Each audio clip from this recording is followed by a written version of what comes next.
Hey, what's going on, everybody? Welcome to episode 49 of the Kevin Burke Project.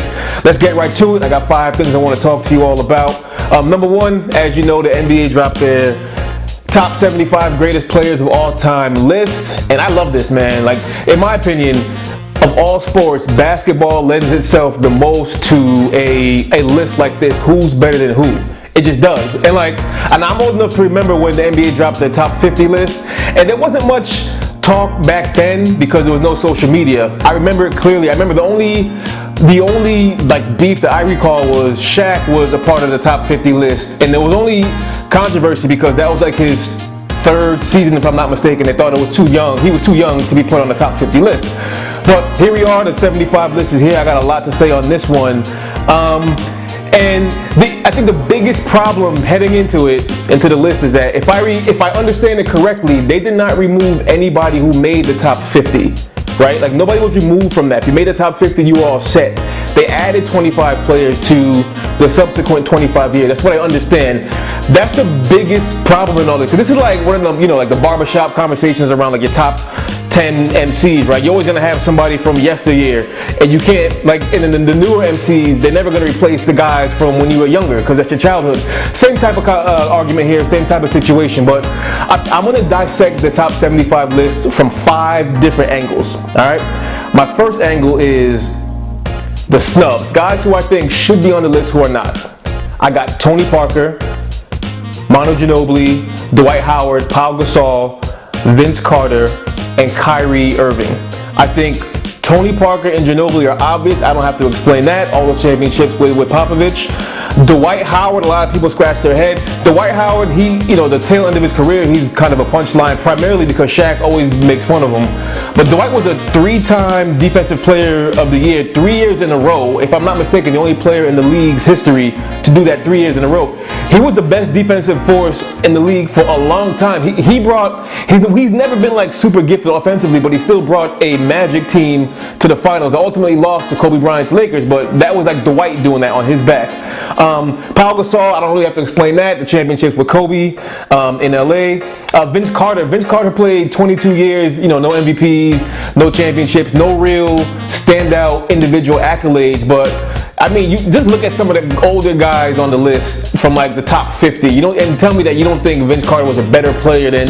I'm not even gonna call out names like Dolph Shays, but I'm just saying Vince Carter I think deserves to be on the list, even though there's no individual hardware to speak of. And then Kyrie Irving, I do think Kyrie Irving warrants merit on the list, primarily because James Harden is on the list. But I don't necessarily disagree with James Harden. I don't disagree with that. So I think Kyrie, warrants consideration. But if you're gonna put James Harden, I'm like, what has he done? Well, he's got an MVP. So that means something. Yeah, well, Kyrie has a championship. Which is worth more, a championship or an MVP? So again, those are my snubs. If you know me, I would love to say Penny Hardaway was a snub. That was my guy coming up, but he's not really. I saw him on a couple of snub lists. Penny Hardaway is not a snub, even though that's been my guy since I was a kid. Then you got guys that I'm surprised are on the list. Damian Lillard, Kawhi Leonard, Anthony Davis. Great players, great current players. I'm just surprised that they're on the list. Lillard, no championships, no MVPs yet. Kawhi Leonard, yeah, he's got a defensive player and a couple of championships. I just think that was too premature. I think it's too premature. And Anthony Davis, all 3 of those guys, great players. I just think it's too premature to see those guys on the list. Then my third angle is guys that I'm glad are not on the list. I thought they were going to put these guys on the list, and I was glad that they're not on the list. You got Tracy McGrady, Chris Webber, Chris Bosh, and Draymond Green. So the first 3 guys, McGrady, Webber, and Bosh, are all Hall of Famers. I've had questions, to the merits, regarding the merits of McGrady's and Webber's Hall of Fame status. Chris Bosh, I do think is a Hall of Famer. I thought they were gonna put those 3 on primarily because of Hall of Fame status. So I was glad or satisfied that they were on there. Not that they weren't great players, but I didn't think that they were top 75. And I thought they were gonna put on Draymond because of his contributions to all those championships with the Warriors. And you can't you can't understate what he's done for the Warriors in those championships. But I thought he was going to make it based on just that alone. So I was glad that he was not on the list, because I don't think he did his part with the Warriors in the championship, obviously, but not a top 75. So it makes sense that he's not on the list. My fourth angle is people complaining that they should be on the list, who I think have no business complaining that they should be on the list. And that list is one person, Klay Thompson. Klay hasn't played ball in 2 years, nothing that he did. It's not his fault why he hasn't played in 2 years. An Achilles and an ACL, respectively. But even if he played the last 2 years, I don't think his complaints are justified. The championship, and he was a big part of those championships with the Warriors, obviously. I don't think that the complaints are justified, primarily because you missed the last 2 years. Even if you did play the last 2 years, I still think Klay is a fringe member of that 75 list. And then my fifth angle is people on the list, some people are questioning why they're on the list. And I'm like, of course this person belongs on the list. And that person is one person, that's Reggie Miller. People are actually questioning whether or not Reggie Miller, you question if Reggie Miller is one of the top 75 players of all time. So not even that, you question if he was the top 25 players of the last 25 years. That's really what this is. Of course he is. You can't talk about the NBA in the 90s and not mention Reggie Miller's name. I think that comes down to how old you are more than anything else. So I love this topic. I love this conversation. Those are my 5 angles on the top 75. Sticking with the NBA, let me just talk quickly about the two key players in the NBA so far this year. And these guys haven't even played a game. You got Kyrie Irving and Ben Simmons, of course, haven't played for different reasons. Kyrie, listen to me. If there was one player walking God's green earth, one person walking this planet who I would have bet everything I own was not going to get vaccinated, that person would have been Kyrie Irving. So given that, I'm surprised that people are surprised that Kyrie Irving did not get vaccinated. You thought that Kyrie Irving was going to get vaccinated. You must not have been paying attention since he's been in the limelight. I'm not surprised by that. And because he has this stance of not getting vaccinated, now he's got Ted Cruz and Donald Trump Jr. In his corner tweeting, how he's a hero. He's done more, this is more patriotic and heroic than what Colin Kaepernick did. My only thing in all this is, if you have people backing you who you typically would never rock with, you might have to question what it is you're saying or doing. That's all I'm gonna say on the Kyrie Irving thing. And as it relates to Ben Simmons, this is the weirdest situation I've ever seen. This is like the fakest holdout I've ever seen. Like, I don't know what's going on. Like, I have no idea what's going on. He's out for medical reasons, but it's not really a medical reason. And I just don't know what's going on. Here's what I think. As it relates to Kyrie Irving, I don't think he's ever going to play for the Nets. This man is never going to get vaccinated. He's just not. He's not going to do what Andrew Wiggins did and eventually say, okay, you know what? I want to play ball. I'm going to get vaccinated. He's not going to do that. And Ben Simmons is never going to he's never going to get over the mental hurdle of the whole Philly fan base turning on him, because he effectively says, I'm not willing to learn how to shoot, so I don't want to join the team. He's always going to get booed. Even if he ever plays for the Sixers again, he's going to get booed. I think these two players need to be traded for one another. I'm not necessarily saying I think Kyrie is a better player than Ben. I'm just saying, given the situations, these two guys need to be traded for one another. All right, switching gears to the NFL, Aaron Rodgers. So speaking of COVID, Aaron Rodgers recently tested positive. And it comes out that he's not vaccinated. And it goes back to one of the interviews that he gave right before the season started. And he was saying, a reporter asked him, are you vaccinated? And he said, yeah. He said, quote, yes, I'm immunized, close quote. And so, if you hear him speak, he's a very smart guy, intelligent, very calculated. He went into that press conference knowing that if I'm asked this question, I'm going to respond in this manner. That was not something he thought of on the spot. And so, just like that, because he's not vaccinated, doesn't plan on getting vaccinated, just like that, in like a blink of an eye, his perception of the beloved Aaron Rodgers now flip-flops to a guy who's like the perception is gone. I don't think he's as beloved or held in high esteem anymore. And it happened overnight.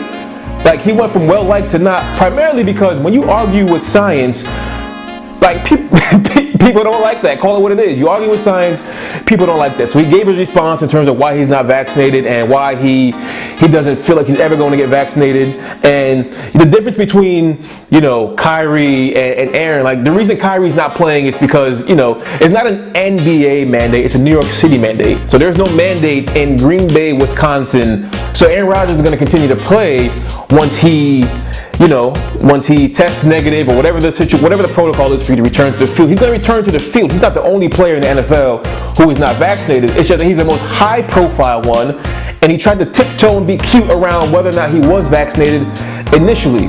And now the vaccination coverage of Kyrie versus Aaron Rodgers, it's just interesting. Like I mentioned before, you got Ted Cruz and Donald Trump Jr. coming out in support of Kyrie, saying he's patriotic. I don't think, as I sit here right now and talk, I haven't seen or heard anything from Ted Cruz or Donald Trump Jr. in favor of Aaron Rodgers. So you know why they're backing Kyrie and why they're not backing Aaron. Even if they agree with him, they're not saying anything publicly. At least I don't think so right now. All right, then we got Odell Beckham Jr. And, the release from Cleveland, which was a long time coming, I feel like. So his father tweets or posts a video on Instagram of all the times that Baker Mayfield did not either throw to his son or overthrew his son or underthrew his son. That video was obviously posted on purpose. I think Odell Beckham Jr. and his father obviously talked about that beforehand before the video was posted. That didn't just happen. It wasn't like, Odell Beckham Sr. posted it and Jr. was like, are you serious? That now I gotta talk. Like they knew, right? This was a part of a plan. But here's my thing. You could easily, and I saw a montage on NFL Network. They were talking about the situation, and then a montage of Odell Beckham Jr. drops.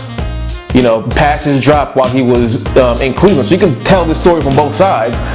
And then you got LeBron tweeting. I don't think LeBron always fully realizes the magnitude of his words and his power. I think his tweet, coupled with Odell Beckham Jr.'s father's post on Instagram, both of those meant something. You can't, LeBron can't tweet something like LeBron tweeted free OBJ. Like you can't tweet something like that if you're LeBron. Unless he knows what he was doing. Unless him and Odell, I think they're pretty close. Unless they came together and that was part of the situation. And I don't know. All of this with Odell Beckham, I've always felt that one-handed catch that he made on Sunday Night Football when he was with the Giants against the Cowboys thrust him to a level of conversation that he didn't necessarily warrant. Because he was never mentioned in the top 5 wide receiver category, like never. I think there's a reason for that. He's a decent player, but I don't think he was ever mentioned with, I don't want to attach a name to it, but you know what I'm saying. It was that one-handed catch that really propelled him to where he is now. And this guy's only 29 years old. He feels like the oldest 29-year-old I've ever seen. He's gonna have a long career after this, but his departure from Cleveland is, there's two sides to the story. I don't know. I think he does need to get out of Cleveland, and we'll see where it goes from there. And then lastly, the Raiders, the Las Vegas Raiders. The Henry Ruggs situation, I don't know what to say about that.